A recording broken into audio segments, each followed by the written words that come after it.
Živijo. No, tokrat se pa javljam iz popolnoma drugačnega okolja. Tole je zdaj naš novi prostor, v katerem pravimo kuti. Kuti je neka paliská beseda, pravzaprav je koča za menihe, kjer mi spimo, meditiramo, kjer prakticiramo svojo samoto. Tako da tale je zdaj naš prostor, ki imamo šele na novo tukaj, in ravno danes sem tele še urejal še zadnje detajle, tako da od jutri naprej pa se lahko že namesti novi menih. Tako sem razmišljal, no, ko sem že tukaj in že veliko misli imam o tem, kako namestiti menihe v tem samostanu, pa sem pomislil, da mogoče bi pa danes govoril o meniškem življenju. Kaj delamo zdaj tukaj v teh praznih kočah. Pa tudi za vsak slučaj sem preveril, kateri naslednji vers v Damapadi. Ker mi gremo skozi celotno Damapado. In grem jaz kar po vrsti iz prvega verza naprej. In naslednji vers, ki ga bi lahko obdelal, se glasi: Kdor nosi oker oblačilo, a je nečist, se ne obvlada in je daleč od resnice, res ni vreden takega oblačila. Kdor pa je čist, poln vrlin, obvladan in pozna resnico, je res vreden oker oblačila. Oker oblačila je mišljeno tole meniško oblačilo. Tisti, ki je čist, tisti, ki se trenira, tisti, ki obvlada svoje čute, ki se zadržuje, je vreden tega meniškega oblačila. No, pa sem mislil, ta vers ravno spada skupaj s to temo, ki sem mislil, da bi lahko danes govoril. Malo lažja tema, malo o meniškem življenju. Kje začeti? Začnemo kar z 2600 let nazaj. Takrat Budovi učenci, menihi so živeli pravzaprav tako pod milim nebom. So tavali, niso imeli ravno kakšnega samostana ali nič pravzaprav. Res so bili bolj tavali od mesta do mesta, živeli v gozdu pod milim nebom, med koreninami drevesi, in tako so se preživljali. Hrano so šli v vas, tam je že bila tradicija v Indiji, da so ljudje darovali hrano tem samanam, tem iskalcem resnice. To, kar se tiče tega darovanja hrane menihom v mestih, je bilo in je še običajno v Indiji, je kar nekaj normalnega. In to potem tudi je prišlo v našo prakso. Šele čez čas so se malo začele razvijati te prostori za menihe, mi pravimo kutije. Živeli so tudi tako bolj v skromnih kutijih, ko smo malo veje daje skupaj, pa mogoče kakšna slamnata streha. In to je bilo to. In potem se je ta stvar podrla in so šli naprej. Tako da na nek način tale meniški stan je vedno v nekem teku. Ni nikoli ni tiste prakse stabilnosti, kakor poznamo v nekaterih katoliških samostanih, ko se celo zaobljubijo enemu prostoru, oziroma enemu samostanu. Tega pri budizmu ni. Pravzaprav mi smo vedno nekako, kako rečemo, ves čas smo v toku kampiranja, če smem tako reči. Torej ni noben prostor, nobena koča, noben samostan za nas ni za stalno. Je pač neko zatočišče, kjer lahko prakticiramo in potem mogoče gremo naprej. Nimamo nikoli se zaživimo te ideje, zdaj sem pa jaz tukaj za vedno in za stalno. Seveda čez čas je to malo težje, kjer na zahodu se kar premikati v druge kraje, posebno, če ima kdo odgovornost, da vzdržuje samostan, tako da za nekatere ni tako enostavno, kar cula na rame pa iti. Tako da tako je bilo, ja, ampak v glavnem ideja je še zmeraj ista, da smo vedno, da ni nikoli, nismo nekako navezani na en kraj, da smo in zaradi tega tudi vidimo ta kraj, ta kot je, kdorkoli bo tukaj bival, to je nekako začasni bivalnik, tako da vse bivalniki so za nas začasni. Tudi zame, ko tukaj bivam, se tudi jaz kdaj moram preseliti iz ene koče v drugo, tako da sem se že 3-krat preselil v neko drugo kočo. Torej ni nikoli, da se bi navezal na en kraj. In mi moramo gledati tele prostore ne kot nek luksus, Bog je nam dovolil, da imamo 4 osnovne stvari za življenje. Seveda hrana, brez hrane ne gre, potem rabimo seveda oblačilo, in potem zdravila in streho nad glavo. In za vse te stvari, mi se ne moramo odreči. Bog je spodbujal, da se moramo odreči marsičemu. Predvsem tisti stvarim, ki so nam v oviro, neprimerni, nepomembni, nepotrebni, kakor so kakšno bogastvo, gradnja družine, seksualnost, vse te stvari je pravzaprav se da stran. Brez hrane in tako naprej pa se nam da preživeti. Torej, mi vse te stvari, vse te surovine, vse te pripomočke, ki jih imamo, je za preživetje, ni pa za udobje. Torej, ker pa ne more kaj reči, zdaj pa ne smete hrane jesti, ampak da potem veliko navodil, kako te stvari, katere se ne moramo odreči, da uporabimo pravilno. Torej, da vedno se ustavimo in razmislimo, zakaj jaz jem to hrano. Ali jem za užitek, ali jem zato, da ohranim to telo, da je zdravo in močno, da lahko potem naprej prakticiram Budovo učenje. Torej je veliko nasvetov in tudi pravil, meniških pravil okrog hrane, okrog oblačila, kakor vidite, to meniško oblačilo, ki jih imamo, težko je kaj izbirati, kakšen stil in kakšne barve. Barva je rjava ali kakšne odtenke te rjave barve, stil je za vsakega isti, imamo povsem v času formalnosti, smo popolnoma isto oblečeni. Torej, ne moremo iskati v trgovino pa si izbrati svoj najljubši stil, torej ni nobenega stila. Enako tudi za zdravilo, to je jasno, se uporablja za bolezni.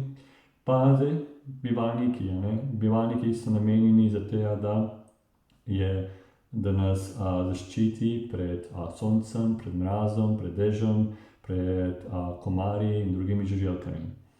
To je bistvo.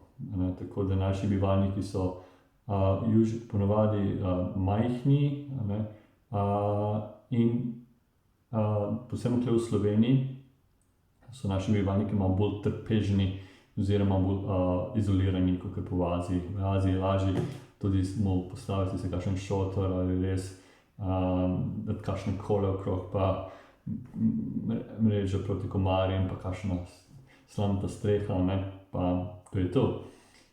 Tule na zahodu pa je vse bolj težje, to moramo mi pa malo bolj izolirati, dati noter gretje, tako da je tudi bolj dražji seveda, pa je malo bolj trdno in stabilno. Tako da, ampak še zmeraj pazimo, da je skromno, da ni veliko, ampak damo poskušamo pa čim več poudarka dati, da jih v samoti, da je odmaknjeno od hrupa, da je v naravi, da je mi, ki smo gozdne tradicije, to, da imamo mi bivalnike pravzaprav, oziroma te lope bolj med drevesi ali gozdu, če je možno. In tako smo mi bolj v stiku z naravo. In narava je nek poseben prostor, ki nas veliko nauči. To ni neka romantična ideja, kako lepo živeti med drevesi, pravzaprav ni tako prijetno, ni tako romantično. Narava ima svoje zakone in to je, da je včasih mnogo vlage, so klopi, so kakšne druge nevarne živali, kot medvedi, kakšno drevo lahko pade, pa veja. Tako da ne bom rekel, da je v gozdu zelo udobno. Pravzaprav ni. Tudi lahko je zelo mrzlo in zelo vroče. Treba, če se morajo prostori ogrevati na drva, treba to vse sem znesti, vse prepraviti, mora biti suho. Tako da vsak, ki tukaj živi v takem prostoru, je tudi nek občutek trud za preživetje, v smislu, da mora se sam to poštimati in se sam prižgati peč in se mora tudi sam za to pripraviti drva. Tako da je to, ne. Ta je že bolj udoben kot vsaj zame, zato je tak prijeten na svetu. Bil namen, da samo polakiramo ali pobarvamo z transparentno barvo, ampak se je izkazalo, da je bilo zelo, zelo temno noter v tem prostoru. In ker te prostori nimajo elektrike, tam nima elektrike in ne bo ravno imelo luči, tako da je bilo pomembno, da se osvetli prostor kar z belo barvo. Tako da je vedno bolj velika sprememba, ko malo osvetli prostor. To je pa tudi zaradi tega, ker menih, ki tukaj preživi svoj čas, seveda bere, študira, meditira in preživi veliko časa v tem prostoru. In v tem prostoru se ponavadi lahko človek začne malo spati. Tako da ravno je dobro neko okolje, čim možno, da je svetlo, da malo prebudi da potem lahko menih kontemplatira damo in raziskuje damo. Kar se tiče tudi druge stvari, da je skoraj da ni pohištva, kakšna malo omarica odzadaj, tako da ponavadi so vsi kuti neki v podobnem stilu. Kakšna miza lahko ima kakšen kuti. Pa ponavadi so postelje v tradicionalnem, kar pravzaprav ni postelj, se kar vrže kakšna blazina na tla, in se spi lahko na tleh. Če pa je kakšna postelja bolj z namenom, ker tla so lahko zelo hladna, se morajo postelje včasih dvigati, da se tudi zrači spodaj. Pa tudi v takem primeru, če so postelje, so potem blazine zelo tanke. To je, da spet ni nekega udobja in je veliko človek bolj če da postelja se ne bo polenil preveč, pa malo preveč ostal v postelji. Če se pa postelja bolj trda, potem seveda je nemogoče malo predolgo poleževati, ker začne vse boleti. Tako da to nam pomaga, da ne poležavamo preveč in lahko potem ostanemo malo bolj zgodaj in se začne tudi zgodaj meditirati. Zdaj, zakaj? Kaj se tukaj dogaja? Kaj je to meditacija, raziskovanja? O tem lahko govorimo že ves čas in še bomo govorili. Bistvo je, da se raziskuje damo. To je zdaj non-stop delo za nas, za raziskovanje tega uma, te strukture, doživljanje, razumevanje eksistence, razumevanje teh notranjih stisk, problemov, tesnobe in tako naprej. Torej, nikoli ni preveč, kar se tiče raziskovanja resnice. To je bilo tudi vprašanje, ki sem ga dobil prek e-maila, ki je ena gospa napisala, da si eni že malo tako posmihajo, češ, zakaj, da pa malo preveč razmišlja, malo preveč raziskuje. V budističnem učenju nikoli ni preveč raziskovanja. Seveda pa, če to mi raziskujemo pravilno. Če se malo preveč raziskujemo v neke koncepte, v neke teorije, se izgubljamo informacije, preveč akademsko, tako raziskovanje nam bo pripeljalo kam bližji k osvoboditvi te notranjega nemira. Pravzaprav bo še poslabšalo. Včasih več vemo, več imamo nemira, kar se tiče v teh znanstvenih ali abstraktnih idejah. Ampak če govorimo o raziskovanju v smislu budističnega raziskovanja, seveda dobimo neke informacije ali neka teoretična znanja, ampak to je le teorija, ampak to teorijo treba potem prepoznati v svojem doživljanju. Kar precej ljudje danes ne ve več, kako razmišljati drugače, kako na abstraktni način. Že človek je zmožen raziskovati na bolj notranji način, ne toliko na zunanji. Sta dva načina razmišljanja. En način razmišljanja je abstraktno razmišljanje, eno pa bolj konkretno razmišljanje. Mi za abstraktnim razmišljanjem razmišljamo o stvareh, ki so v prostoru in času. Kaj bo jutri, kaj bo včeraj, govorimo o politiki, govorimo o junaki, govorimo o filmih, glasbi, vse te neke ideje, te neke mentalne slike, ki jih imamo in povežemo skupaj in vse te stvari debatiramo naprej.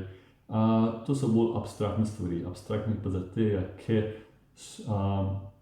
ker niso več tukaj in zdaj, so le neke ideje in se mi zaupamo v te ideje in kako jih potem z neko svojimi domnevami povezujemo in razglabljamo in tako naprej. Tako da zaradi tega ima ta abstraktni način razmišljanja zelo neko veliko omejitev pri raziskovanju resnice. Zdaj pa, ko govorimo o konkretnem razmišljanju, to pomeni, to razmišljanje, ki je Buda priporočal, je pa razmišljanje o stvareh, ki so pravzaprav tukaj in zdaj, ki so, hočem reči, factual bi bilo v angleščini, ki so dejanski, ki so. Torej, zdaj jaz, ki sedim, raziskovanje tega fenomena, sedenje, tega fenomena govorenja, razmišljanja, vse to je zdaj tukaj in zdaj. Ni neka ideja, kaj se je zgodilo včeraj ali v nekem drugem prostoru, ampak popolnoma raziskovanje te trenutnosti, pravzaprav tega doživljanja. In ljudje, ki zelo veliko abstraktno razmišljajo, pri tem tudi zelo trpijo. Je neprijetno, povzroča zmedo, jezo, dvome in tako naprej. In zaradi tega mislijo, da trpijo zaradi misli. In zaradi tega poskušajo potem te misli izničiti. Zaradi tega pride se ta praksa ali pa teorija, da je razmišljanje povzroča ta notranji nemir. In zaradi tega tudi obstajajo neke meditacijske tehnike, kako izničiti misli. Ampak to ni Buda učil. Buda ji ni rekel, ni spodbujal, da moramo mi nehati razmišljati. Kakor Ajahn Chah je rekel, samo sedeti pa nič razmišljati, smo res kot kakšna kura, ki sedi na veji. Torej, ni neka posebna spoznanja, neka posebna tehnika, samo sedeti in nič razmišljati. To še živali znajo. Ampak moramo mi naučiti se, kako strenirati razmišljanje, kako kontrolirati, vzgajati na pravilni način. Torej, ne gre za izničenje misli, ampak raziskovanje fenomenov. Raziskovanje pomeni, je neka tudi misel znotraj tega raziskovanja. Ampak ni nekih idej, ampak iz kje to prihaja. Kaj je vir tega doživljanja? Zdaj, če bi jaz se začel na primer izgubljati v kakšnih mislih, pa bi začutil nek nemir in tako naprej, ne bom jaz zdaj krivil misli za svoj nemir, ampak bom jaz pogledal vzaj, kaj je tukaj in zdaj vir tega nemira. In bi malo gotovo verjetno, da ni nič narobe s tem nemirom, narobe pa je ker je to neprijeten občutek in jaz ne maram neprijetnega občutka in jaz poskušam kontrolirati neprijeten občutek. Torej, zato je pomembno naučiti se razmišljati in o tem sem že govoril in o tem bom še govoril, ampak za to prakso tudi ravno tudi samoto, da se odmaknemo stran, da gremo v nek tihi kraj ali tihi prostor, prostor, kot je ta kuti, naprimer, da se odmaknemo, damo vse distrakcije stran, torej tukaj očitno ni nobena televizija, ni radija, damo se te stvari na stran, tukaj smo sami, tukaj imamo kakšno knjižico in svoj Tukaj je veliko gradiva, s katerim se moramo soočati in raziskovati. In na začetku biti zaprt v takem prostoru ni prijetno. To pa zato, ker smo mi vajeni ves čas bežati od vseh teh neprijetnosti. Moramo vedno iskati neko zunanjo pomoč, kako iti ven iz te neprijetnosti. Gremo v nek alkohol ali droge ali glasbo, družbo. Vedno je neko, celo naše življenje je bežanje. Če ko pa so te stvari odvzete, ko je mogoče bilo komu kje odvzeto v času karantene, je tisto, boli. Boli pa ne boli zato, ker nam je bilo neko odvzeto. Bolelo je ves čas. Ta neprijetnost je prisotna ves čas v naši eksistenci. Samo mi ves čas tole poskušamo potiskati stran, ignorirati in tako naprej. Zdaj, mi pa se namenoma zdaj spravimo v to kočo, da nehamo potiskati stvari stran, ampak se soočamo. Ker ta nemir, ta notranja neprijetnost je prisotna ves čas. Ves čas, tudi posebno takrat, ko ne mislimo, da je prisotna. Če ne bi bila prisotna, potem ne bi ves čas iskali nekih čutnih užitkov. Sploh ne bi bilo želja. Ampak je problem. In zdaj, ko enkrat ugotovimo, kje je problem, kje je, kako bi rekel, rak, kje je bolezen, kaj je vir bolezni, da je nek rak, potem damo vse stvari na stran, se soočamo s problemom, vidimo, se soočamo s svojim umom, raziskujemo svoj poskušamo spoznati in ko spoznamo, lahko potem vemo, kaj je res povzročalo to nemir, to prijetnost, to neprijetnost in te stvari. Vidimo, da so bili ravno to, te želje, te čutni užitki. In ko vidimo, da nekaj, kar smo mislili, da je prijetno, je pravzaprav neprijetno, da je kakor ogenj. Ogenj je prijeten, ampak nismo se ga vedno dotikali, peče. In potem znamo tudi to opustiti, takoj pustimo, ampak to šele, ko mi to direktno spoznamo. Ne tako, da bi to mi lahko spoznali z nekim abstraktnim razmišljanjem, z neko teorijo, samo zato, ker ste od nekoga slišali, kaj je rekel o tem. To ne bo dovolj, ampak zato, ker ste spoznali zase. In potem človek lahko še pusti.